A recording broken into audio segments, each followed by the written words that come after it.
Lagos State Governor, Mr. Sanwo-Olu, has unfolded plans to stop the payment of pension to his predecessors and former deputy governors. The governor, while presenting his 2021 appropriation bill to the House of Assembly, says he will soon send an executive bill to repeal the Public Office Holder Payment of Pensions Law 2007 that empowers the state government to pay pension and provide other welfare benefits, including houses in Lagos and Abuja and vehicles and other accruement of comfort to the former governors and their deputies. The 2021 budget estimates titled The Budget of Rekindled Hope is higher than the 2020 budget by 234.5 billion. The 2020 budget was reduced to 920.5 billion due to the COVID-19 pandemic that ravaged the world this year. The governor, who presented a 1.155 trillion estimate to the legislature for approval for the 2021 fiscal year, said the executive bill is aimed at repealing the law in order to free the state government of legal obligations for a step to reduce the cost of governance in the states. This is a big one. A lot of people were excited when they saw this yesterday. Scrapping totally pension scheme for past governors and the likes, all the welfare benefits and things like that. Somebody's finally hearing us, isn't it? Is that what it is, though? Because there's been a statement released by a group called Concerned Negotiants. I will not paraphrase it because it's an allegation. I'm going to read directly from that statement. And it says, in part, when Lagos State wanted to issue bonds to raise 100 billion naira from the capital markets in January 2020, the Nigeria Pension Commission disqualified the bond from accessing pension monies in custodies of the PFA. Lagos State government had to sign an undertaking to correct the illegal pension payment provisions of its pension law before the disqualification was lifted. Lagos State was then able to borrow 100 billion naira in January 2020 and intends to borrow additional sums of money from the capital market, so it must cancel the illegal payments to governors and their deputies by revoking this law in order for PENCOM to qualify its borrowings. So it's not altruistic and should not be applauded. This is according to Concerned Negotiants. That is an allegation. What we know to be fact are the figures from the DMO, the Debt Management Office, last year that said the 26 states of Nigeria that have these pension laws that benefit former governors and their deputies, all in total, their combined debt is over 4 trillion naira. And Lagos is #1 in those states. Lagos State's domestic debt, as of last year, was 479 billion naira and over $1 billion. And then you have this pension law that gives ex-governors and their deputies their basic salary times 3 for furniture allowance, a house in Lagos or Abuja, 6 new cars every 3 years. 6 new cars? Well, free medical care for themselves and their families. It's really ridiculous. Dr. Abati. Well, I mean, this was the major thing that came out of the budget proposal presented by the governor of Lagos State before the Lagos State House of Assembly. The 1.155 trillion budget with emphasis on job creation, promotion of technology, wealth creation, security, providing better service for the people of Lagos State. And the governor made the point that, look, there is the challenge of dwindling revenue. And that is understandable, even if Lagos is one of the least affected states in the context of COVID-19 in terms of revenue. Between March and June, Lagos still recorded some significant revenue compared to other states. But what now came out of all that encounter with the State House of Assembly was this point about stopping the pension for former governors of Lagos State and former deputy governors of Lagos State. Now, it's not just Lagos State that is in the eye of the storm in this regard.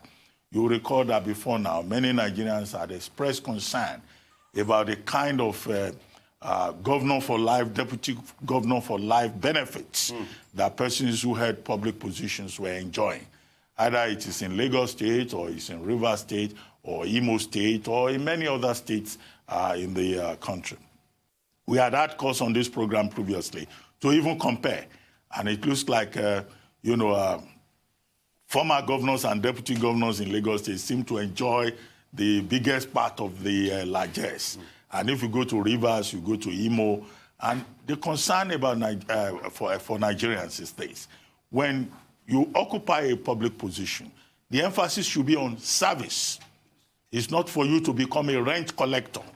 Now, the impression is that having served in office, people who have been governors, who have been deputy governors, they continue to collect rent for the rest of their lives. And the nature of the rent itself was also offensive. It included houses in Abuja, medical care. People who have stopped serving still constituted themselves into parasites onto the state. And then, of course, they also get other entitlements, either getting involved in tax collection or getting involved in waste management or getting involved in, appointments. So Nigerians did not like this, and they complained. The third point is that what Governor Sanwo-Olu has now done may appear populist, okay, because really it's populist. And that's why people were jubilating. That now that there is dwindling revenue, now that oil price has gone down, any state at all, we need that additional revenue that is given out as rent to people who are no longer in public service. People who have had other careers. There was the issue of a former governor who was collecting rent as a former senator, who was also collecting rent as a former governor. And Nigerians thought, look, this is untidy, this is dirty, this is irresponsible. This shows that service is not important. So opinion is, however, divided with regard with what Governor Sanwo-Olu is proposing, no matter how popular it is. On one hand, you have the APC and Afenifere praising it. But you also have certain stakeholders in Lagos saying it won't happen. Babatunde Gbadamosi, right? That's his name, who is now in the PDP. He says it will not happen because the members of the State House of Assembly who are supposed to approve the proposal, they are all beholden to godfathers who put them there. And by just one phone call, they will be told not to approve that, and that it will not happen. But you also have a Senator Adeseye Ogunlewe, who is also a major stakeholder in Lagos, who is saying that, look, this is good, it should happen. So I think there are a lot of people who are skeptical that Governor Sanwo-Olu on his own cannot push it through.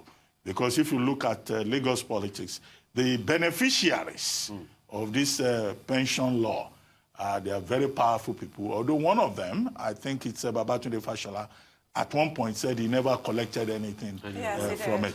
But the expectation of the public is that when people serve, they should be happy to have served the people, whether in Lagos or Rivers or in Imo, where Governor Hope Uzodinma also threatened at some point to cancel pension. He was the first to raise this. But that was dismissed as some kind of political kind of move. But Dr. Bassey, also, okay, coming back to Tundu's point, I think Tundu's point should be investigated. I mean, that statement that you read, that concerned negotiations, it should be investigated because when you even look at the amount of the pension they are scrapping, the amount of debts that Lagos owes dwarfs any money we are going to even save from the pension. And when it's like a, sort of like a, I don't want to use the term, Trump reminded us of the term, when it's sort of like a quid pro quo, then it doesn't become populist any longer. If it's sort of like a quid pro quo, to put Lagos State more in debt, because with this, I hear there are going to be, other amounts of money to be collected once this pension scheme for the former governors are normalized, that is something we should investigate strongly. And I think, the state government has a right to reply. Yes, it's important, which is why I had to read it out. But to your point, I hear everything you said, Dr. Batia, you made great points. But can we give an exception for the best governor Lagos ever had, Lateef Jakonde, my favorite? If you want to give him pensions, I have no problem. But I'm not sure he's over. We should stay at the level of principles. No. But I have to say, no, I'm just joking, because the law was put in place in 2007. Lateef Jakonde left when? In the 80s, 1984, December 1983, December 1983. So it was law by Bola Tinubu in the end of his tenure. Yeah, but we are not even sure whether that governor, Babaja Konde, is getting... he's not getting anything. He's getting... For good measure. But in any case, we stay with the principles. We place the emphasis on service, not rent collection in any form. That's it. All right, that's all. On the news headlines, take a short break. When we return, we have Rotu Sodiri, Michael Wisna, Adesua Marwa, Aaron Akerejola. It's a bumper package this morning. We talk about sports, Africa, business, COVID-19. You don't get it any better right here, down on Rise TV.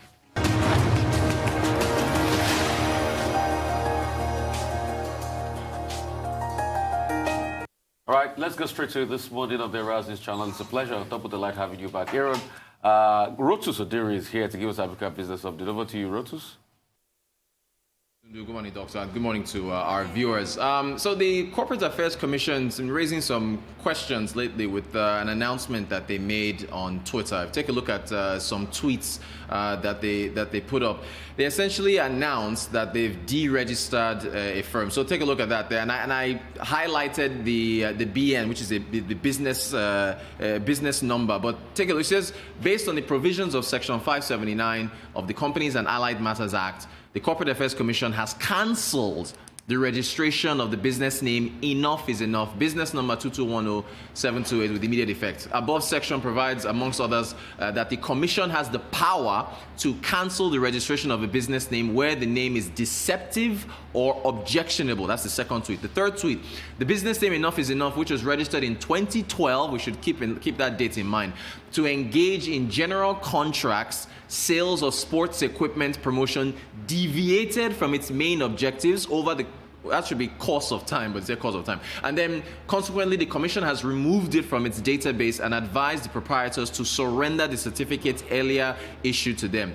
Bashir Ahmed, who is the personal assistant on new media to President Buhari, he reiterated the same thing in his tweet. So we've got his tweet up as well, where he essentially said the same thing, being that the CAC has cancelled the registration of the business name Enough is Enough with immediate effect. Again, I highlighted the dates. EIE was registered in 2012 to engage in general contract sales of source equipment, and it deviated. He repeats the same thing. So a lot of people, even myself, thought they were referring to Enough is Enough, the NGO.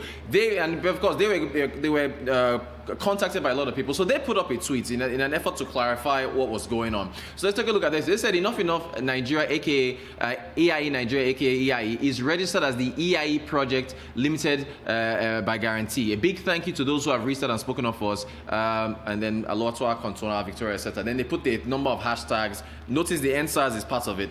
Now, let's look at their certificates, because they tweeted their certificate as well.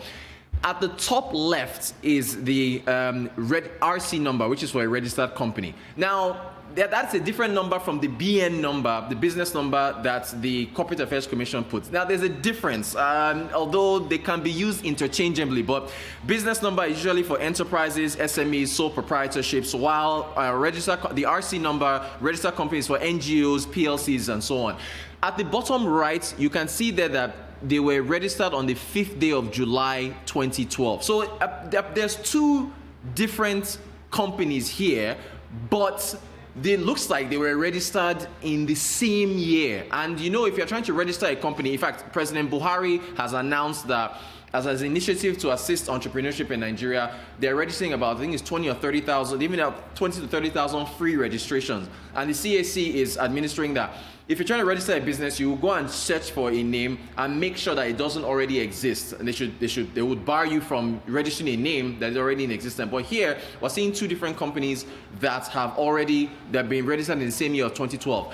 Furthermore, the Corporate Affairs Commission deregisters companies all the time. This is something, if you don't meet the requirements of CAMA, you'll be deregistered.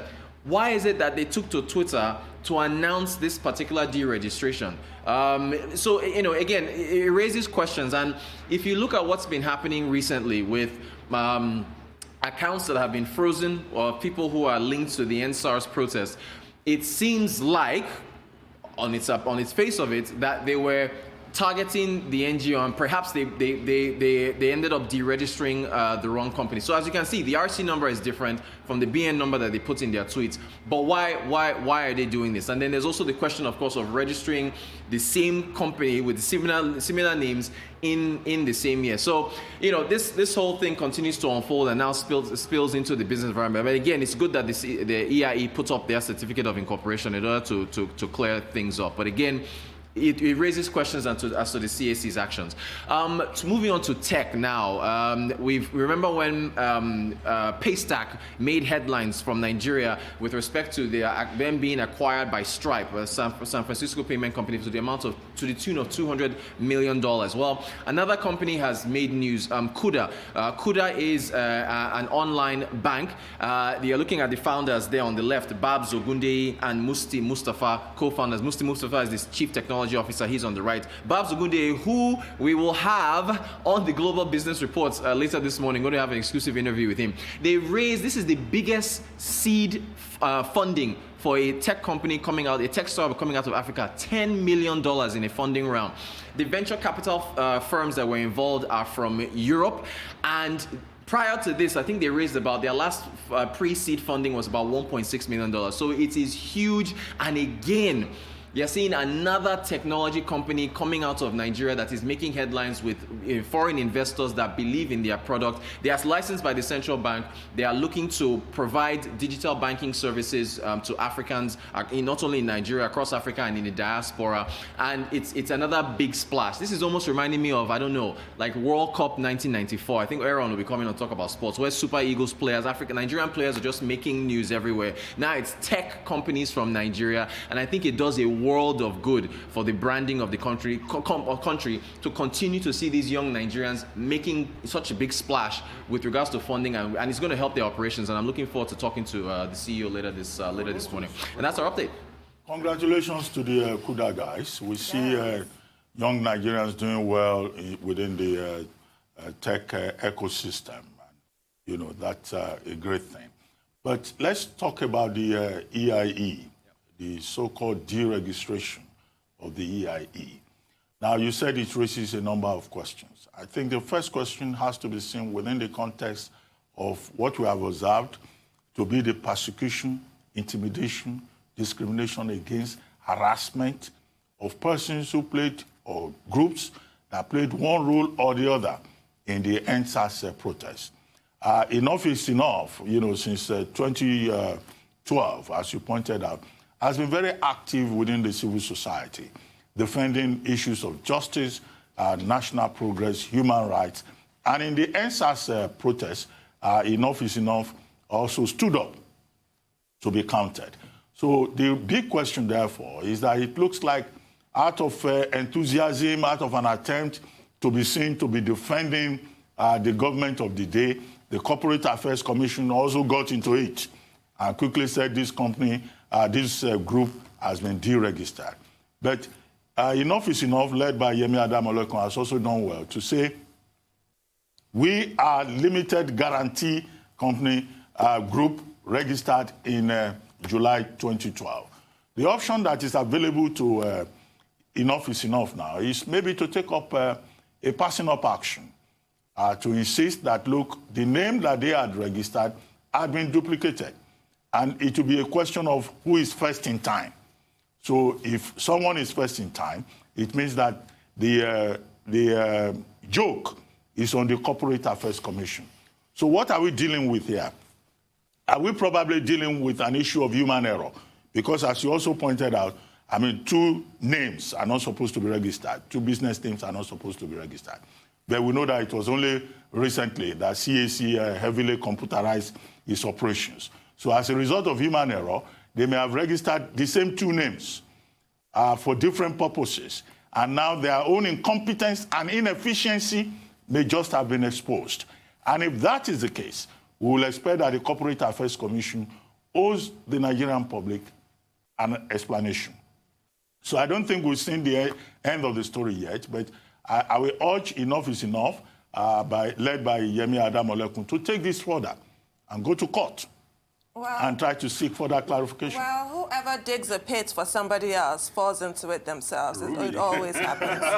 And that's what we're seeing here. And you're right, Rota. CAC recently deregistered 40,000 companies and didn't feel the need to tweet about it. You're deregistered, for example, if you go and reserve a business name and you now do not follow the process, then your business name goes back into the system, somebody else can get it. These are the things. And you can also have companies amend them memorandum of association and their articles. It's called a MEMAT by lawyers. You don't need to do anything as draconian as deregister the company because the company has evolved over the years and then go and announce it on Twitter. I mean, I'm really very shocked at all of this. Only to think that when you go register a company in CAC, they first say, wait for 2 weeks, let's check if the name is available. So what was wrong with the name check process that this happened? But most importantly, I'm not concerned about them. I'm more concerned about Nigerian tech doing very well. I'm more concerned about Yes, Kuda. I know Kuda. I know the guys on Kuda. And I'm really excited at the good work. $10 million raised. I think this is Series A, Rotus, right? Yes, you are the CEO. We're going to have him on the Global Business Report at 11:30 this morning. $10 million, just like $200 million. I think the government should be looking on how to create very viable ecosystems for tech, because it is tech that will lift Nigeria, or one of the things that will lift Nigeria out of poverty. The government had something that I used to be part of a couple of years ago. It's called the Ideas Hub. I used to be a mentor of the Ideas Hub, just to be able to have a hub where you can help tech people.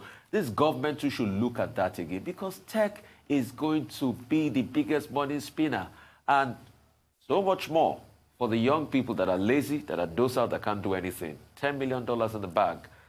Remind me, any, government parastatal that has brought in that kind of money to the economy, apart from the traditional sectors we have. This is the way forward. And I think it is long overdue for the government to even have a commission on technology. Now, not science and technology, just solely technology, tech, new businesses, and how you can scale these tech companies. I believe the government should be sitting with all these young tech leaders, having a forum with them and say, how can we put Nigeria on the map? Great job, guys. It's just amazing. Thank you so much, Rotus. I'm so excited. Michael Wilson, over to you. Good morning, Michael. Good morning. Morning. A sense of calm, really, over the markets after that kind of feeding frenzy that we saw yesterday. The feel-good factor's still there, obviously, because of the vaccine news that we've all had. A bit of dialing back from this sort of funny rotation trade that there was yesterday, moving out of tech stocks and into more traditional bombed out ones like airlines and so on, and travel companies. Why that happened? Well, anything to keep the money going. It does sort of underline the view that there is always a huge amount of money on the sidelines waiting for the slightest bits of good news. And really, if you want to look at that, the favourites yesterday, which were this heavy in this kind of cyclical trading, property, resource stocks and the rest of it, we've all returned back to tech in a sense, although Greater China is fairly neutral. Australia did well yesterday, given it's got heavy in resource and banking stocks. But all this is just corrective. It's US Veterans Day holiday today, so things will be very quiet. It also, rather inappropriately, I always feel, starts the online shopping extravaganza called Singles Day. Now, this started as a kind of fallback from Valentine's Day, for couples and the rest of it, for single people to say, hey, let's be nice to each other, let's be nice to ourselves, let's go online and buy stuff we don't want, but we're going to do it in any case. And so that's interesting. But it's ironic that it comes on the day that the Chinese authorities have clamped down once again on tech companies. We saw them getting in the way of the flotation of Ant Financial last week, and now it's curbing the power of its biggest internet companies. And the regulations suggest to me, and that includes Alibaba and so on, and the regulations suggest that there is increasing unease in Beijing. I touched on this yesterday about the rising influence of digital platforms. And so be like Alibaba, Ant Group, Tencent, and there's also the food delivery platform. This is a new one to me, Meituan, which actually is going to be affected by this. And also the US and the EC are trying to do something about tech companies as well. Shares of Alibaba, therefore JD.com down. European European Commission, just on that, they're going to, they say that Amazon is strangling competition by using the data it collects from third-party sellers to benefit its own retail business. So there you are, it's eating its own tail in a sense. But, you know, this is where the way big tech is going. As far as that US recap is concerned, very, very muted day yesterday, given the fact that most of it on holiday for Veterans Day today. Now, staying in a sense with the United States, there's a considerable amount of relief around 10 Downing Street, our Prime Minister's official residence, yesterday, when President-elect Joe Biden gave the first of his European calls to Boris Johnson. It went on for 25 minutes, lots of thoughts about the so-called special relationship that we're supposed to have with the United States. But Mr. Biden, President-elect, was pretty clear with our Prime Minister saying, but all well and good, we keep the special relationship going. I'm paraphrasing, of course, but the Brexit must not destabilise the Northern Ireland peace process. And Biden had threatened previously that if anything threatened, he regards Ireland as being, or Northern Ireland as being part of his ancestry, may well be, who knows, long time ago. But he's saying that if you do anything to frustrate that with the way that you want to redraw laws, which we've talked about before, it's intensely complicated, we have talked about it before, saying that will get in the way of any kind of unilateral trade deal between the UK and the US after Brexit. Interesting statistics coming out from the UK as well. There is I don't necessarily share this, but there is a rising consensus among economists that the economy will cover to pre-pandemic levels by mid-summer in 2021 and double-digit GDP growth in 2022. Again, this is a rising consensus. I quote it to you merely as a matter of interest. Whether it happens or not, who knows? You know what economists are like. The UK is also going to toughen its takeover laws today. We'll get more details about backdoor security risks. 17 companies are being earmarked for this. They are considered to be sensitive UK assets. There are these continuing worries about China. And this is a new one. This will come out today, that individual directors will be fined up to £10 million if they're found wanting. As far as the commodities are concerned, oil continues to defy gravity. It's still hoping that this vaccine-led recovery will mean more consumption. I leave you with that. I couldn't possibly comment. It looks as though this is a market in search of some good news, and it certainly got it. Gold, well, it rose very modestly, but the sale of it looks a bit like a dead cat bounce, basically. It's still caught within this sort of $1,879 trading range, and it'll probably stay there. But generally speaking, volumes everywhere slightly muted because the US is on holiday today. That's your global view. Well, Michael, I'd like to ask you a question about the EU and the US and transatlantic trade. The EU, we're told, has just agreed now to put tariffs on about $4 billion worth of US imports. What are the implications in this regard? Is this a way of the EU trying to move on to put Joe Biden, president-elect, on notice? Well, I think you're going to find these. I mean, we haven't really heard the detail, have we, of what's going to happen as far as US trade is concerned and what its policies are going to be. It's one of the big five things that I was talking about yesterday that I suspect Joe Biden is in his in tray somewhere. I would put it personally right at the top, but he's going to be talking about climate change and other things as well, and particularly inequalities in the United States, which I would have thought is the absolute number one priority. But in terms of trade, again, I think there's a lot to play for. They are both each other's biggest mutual markets, and I think that if there are tariffs, I don't feel that there's any kind of antipathy from the EC towards Joe Biden. I would have thought completely the opposite, given what they went through in terms of Trump and his protectionism over the past 4 years. So I would imagine that there's plenty of chat to make about this. These are incredibly complicated discussions. I have to say, I think far more interesting, I suppose I would say this really, is the way the UK is going to go in its newfound independence. The EU will just continue. I feel, though, that the major problems with EU and US trade are going to be this vexed question about there'll be agricultural concerns, but mainly about state aid. You only have to look at Boeing and Airbus as a tiny, well, it's a big example, but within the and then the whole range of things. It's a small example of a much bigger problem. Okay, I mean, I would have loved to talk to you about the clampdown on tech companies, but it's all right. I'll let you go. Thank you so much, Michael. And great to see you wear your puppy anyway. For updates on COVID-19 pandemic, Adeso Omorua joins us now. Adeso, good morning. How are you? Very well, thank you. Good morning, Rufai. Good morning, Dr. Abati, and good morning, Tunjo. Now, a lot of scientists globally and governments around the world are still basking in the euphoria of a promising vaccine. But again, just a reminder that the announcement of a promising vaccine will not stop the pandemic. And the global picture yesterday buttresses that point, as over 560,000 cases were recorded yesterday globally, bringing the total tally of infections to 51.4 million, as you see on your screen, according to the Johns Hopkins University. That's a live tally for you. The deaths are also surging in some regions. Some regions have been able to bring the death rates down, but we still have 1.2 million deaths. It's climbing almost 1.3 there. Now, away from that, it is no longer news that the continent of Europe is the epicenter of the pandemic.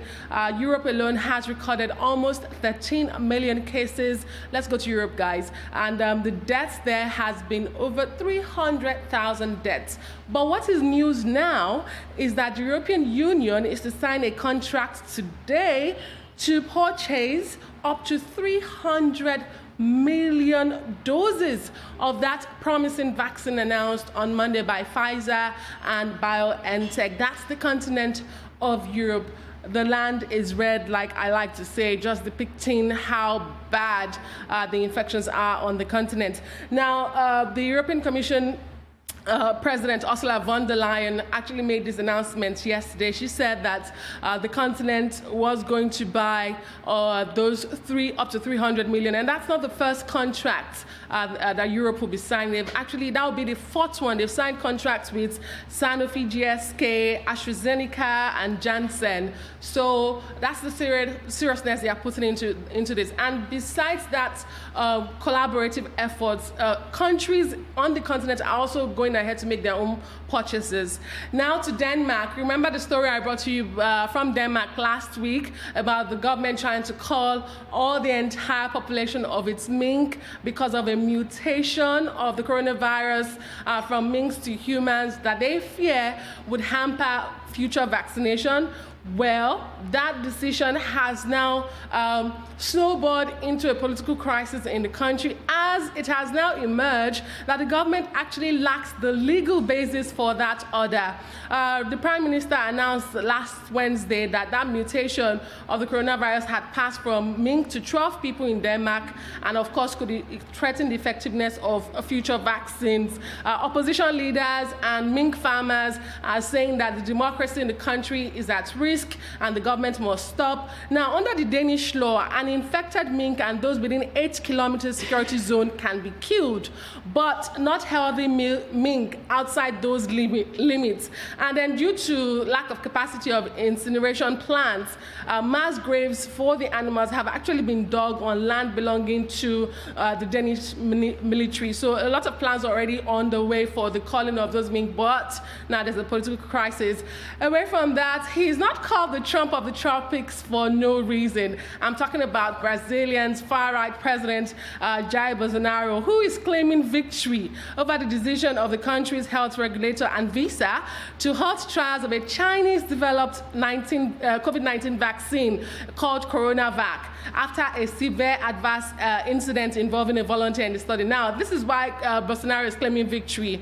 The CoronaVac is actually a vaccine from a Chinese company called Sinovac. He refers to it as the vaccine from that other country, referring to China, but he has blocked the federal government from purchasing it, but he has thrown his support behind another vaccine, the Oxford AstraZeneca one. Now, the Public Health Institute in the country, funny enough, has said that the adverse incident that occurred as a result of from that trial was actually not related to the trial, and local media have buttressed that point through a leaked document showing that the particular volunteer committed suicide. They are saying it had nothing to do with the vaccine, so they don't know why the president is claiming victory over it. But again, China is in the middle of all that. And you recall how President of the United States, Donald Trump, also has continuously said this is a virus from China. And finally, guys, to Nigeria, where the Lagos State, the epicenter of the epidemic here in Nigeria, has recorded more cases in schools. Now, the Commissioner for Health in the state, Professor Akin Abayomi, tweeted that's a notification from the NCDC about what schools must do. But the Commissioner for Health in the state tweeted about the incident. Nothing much was said, but I don't think it was unexpected that as we reopened in-person learnings in the country that we're not going to see these cases. Now, in that tweet, the Commissioner just said it was in a school, it was a boarding school on the mainland. Like I said, information is scant, but what we also know is that it was a teacher who was ill. She received first aid treatment at the sick bay and eventually turned positive. Contact tracing revealed that a student and 4 others were also positive for the virus. We do not know the entire population of this school, unlike the October incident at another boarding school in Lekki, where there was a total of 181 infections out of 441 students. Well, the Nigerian story, yesterday we referred to it, if you like, in parentheses. And we keep getting these reports that, people are testing positive in schools. This is the second boarding school in Lagos. One in Lekki, 181, the other one on the mainland, where a teacher and 4 other persons. It's good that, the Lagos State Commissioner of Health has remained very forthright in bringing this information to the public. But the additional question to ask is, what is the step forward? Would the Lagos State government, for example, on the basis of this, take a different decision with regard to the schools? Because we have seen in other jurisdictions, once they have 1 or 2 or 3 schools where teachers and pupils are beginning to get infected, they will just decide either to shut down the school and say the students should now resort to virtual learning. Now, in Nigeria so far, since the first index case in March, we have done just a little over 673,000 cases, tests. In the last 1 week, the numbers have been going down, below 100. It was only on one day, I think last week, that the number of infected persons shot up to 155. And if you look at the data, it's only Lagos and Federal Capital Territory that is reporting, numbers, significant numbers of infections. In other states, you don't seem to get any report. Either you are told 4 cases, 2 cases, 3 cases.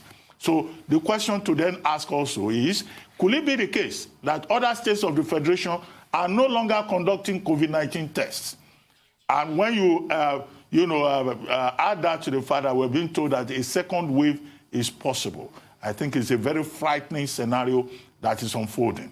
If we have a second wave in this country, well, I pray it does not happen, because we have not even been able to measure the effect of the NSAS protests, of the Owambe parties, and the Ashwebi syndrome that have resumed fully. And people jollophing and partying and, celebrating all over the place. And as we go on a quick read, just to add to that real quickly, please, I would like to know the report of that zero prevalence test that the NCDC says it conducted. It's been quite a while now. We've not heard anything that regard that. Take a short break now. When we return, Aaron Akerjola will join us for sports. Stay with us.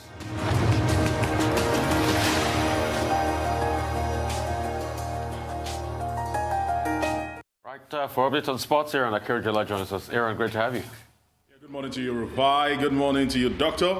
Antonio, always a pleasure. Good morning to you. You're back to your original beats. Oh, of course.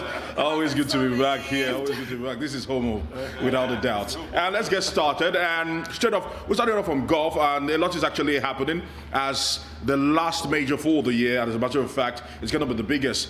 The golfing world has been hit heavily due to the coronavirus, but they might just be having a very, very high crescendo finish for the year. The Augustus Masters is literally gearing up, and one man is at the center of all talks leading up to that particular Masters, talking about Tiger Woods. He's gone in for a 16th title. Remember, just last year, he actually won the 15th major title at Augusta Nationals, and he's hoping to probably replicate that. But Tiger Woods is not the youngest of men anymore. He's 44. In next month, he'll be turning 45. And certainly some are saying he's past his prime, but he would have to prove the naysayers wrong by a performance.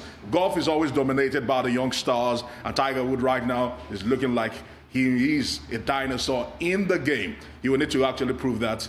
The year has been mixed for him, but certainly he's drawing inspiration from his time at Augusta last year, where he had to share that particular title with his son, almost reminiscent of what happened between him and his father at the early days when he all used to dominate at Augusta. But let's see how things actually go on. Moving away from that right now, bringing it home here to Nigeria. As a matter of fact, in Africa will be agog with several major qualifiers, but the Super Eagles yesterday had 16 players in camp at the Ogbomodo Stadium in Benin City as preparations are on the way for the Africa Cup of Nations qualifiers. You can see today we'll be having Guinea against Chad, Mauritania against Burundi, Senegal against Benin-Bissau, Kenya against Comoros, Cape Verde against Rwanda, Libya against Equatorial Guinea. Some of the games today. The Super Eagles will be playing on Friday. A lot is expected from this particular team. Nigeria is the darling of Africa when it comes to not just African football alone, but the world always looks up to us when it comes to football from this part of the continent. And certainly Genotro and his team will be hoping to impress once again. Amaju Pinnick, the president of the NFF, was here yesterday on Newsday, and he spoke about the preparedness of the team towards this particular encounter. But before I go, since we're speaking about football, major controversy actually brewed. As a matter of fact, a man who held a job for 4 years found a way in less than an hour to talk himself out of English football's biggest job. Talking about Greg Clark, the former FA chairman of English football, literally for using the term colored players, and also made derogatory comments about women football and also gays in football. And literally the MPs in the UK were not having it, and he was pressured to resign. A lot of talk have been about Greg Clark and the entire setup in the FA, that a lot of dinosaurs are in the FA who have actually lost touch of time and reality. And Greg Clark is a man that has always been teetering on that particular crack. As a matter of fact, back in 2017, when there was a controversy between a player and a coach, talking about Enya Aluko and Mark Sampson, he actually tried to downplay that one. A lot of people were surprised that he wasn't fired, but this time around he found a way once again for using lazy terms, and this time he paid the ultimate price. What do you think, Aaron? Were you offended by that? Because I have to say, when I was in boarding school, a girl called Becky told me I was colored. And I just corrected her, because I don't feel she was racist, she's just ignorant. So I corrected her. We don't use that. That has not been used since the Jim Crow era to call somebody diversity in football. There's been a lot of push about diversity in football. Terms like people of color, kind of different from colored people. Yes, so different. That's actually what's probably struck a nerve. But the point I want to make is that that comment in itself is not really the end of the world. So I kind of resent the way the British press is making it out to be that his resignation is hinged on that one comment. As you rightly said, there's been a pattern of unfortunate attitudes and the wrong approach. It's not about this one thing. And also in that 1 hour, he managed to say being gay is a choice and women don't want the ball thrown at them hard, So he made misogynist comments, he made homophobic comments, but everybody's trying to make it out to be, oh, black people are too sensitive, and that's really not the case. I think that's the way the British press will always spin it. Yes. And that's what they are known for. I mean, let's not forget the fact that the FA has been deemed in this very racist light over the world. I mean, you need to hear Enya Aluko's comments when this was dealt out to her. It was quite a very painful episode. So I'm just sure that this is just trying to be politically correct by the people on Fleet Street, as we know them as usual, as they normally will do. Well, Aaron, on Tiger Woods, Tiger Woods won't be the genius that he is if he's not the comeback king. And he has always defied his doubters. So as he begins the defense of his, fifth Masters title tomorrow, he probably will make history again by springing a surprise, whether he's 43 years old Aaron, or I missed not. your shade. Aaron had to throw shade. I've missed No, it. throwing shades. I've always But said he's it. not a Sports is a game of the youth. And when you are already getting past your prime, just like what is happening to Serena Williams, we've been talking about it time and time again. was It's gonna go unfortunate that people believe in the comeback story, but unfortunately, sports will gut you thin and gut you open Let's wait and see. As for Greg Clark, the 2017 incident that you referred to, he had said at the time that institutional racism is nothing but just sheer fluff. Yes. But he got away with it that time. He didn't get away with his offense this time. But he has apologized. But of course, someone else has replaced him as acting chairman. Yeah. But some people are saying that the way to resolve the problem is to have a black FA chairman. Yes. Do you think that will solve the problem? I don't think that will solve the problem. There is deep-rooted institutional racism in English football. They've been trying everything, kick it out, and several other organizations have been trying to bring that down. As a matter of fact, they even drew up a code last month that talked about this particular statement and words that can be used to address players of ethnic minority and the diverse players that actually play in English football, because it's a potpourri of everybody, literally, because the English football, thanks to the money that is in English football, they've actually attracted the world over. Okay, Aaron. At first, let's start by having a lot of black coaches in the Premiership.